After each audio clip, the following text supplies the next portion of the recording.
As you can see, I've got a 4K display, that is a display resolution of 3840 by 2160, and it's a horizontal screen on a PC. So how to record your screen into a vertical video using Camtasia. Open Camtasia Recorder, select Custom, click in here and then change the width to 1216 and then click on the height and change it to 2160.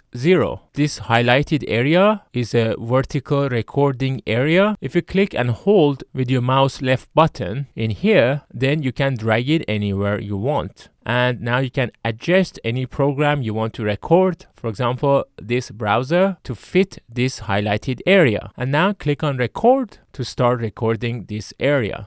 After finishing recording, if you would open the recording file, then Camtasia would create a project in your default canvas dimensions, which in my case is a 4K horizontal video. So in order to change it to a vertical video, click on here and then select project settings. Now to change the canvas dimensions, click on the downward arrow in here and then select fit to visible. Click on apply. Now when you click on share and select local file, you could see that the dimensions is set to the same as the one that we have recorded, that is a vertical video. And now you can go and produce this video to make a MP4 file. And now if you would play the MP4 file, you could see it's a vertical video. You could also double check by going to the properties of that file and then going to the details tab. And once again, here you could see the width and height are exactly the same as the recorded video.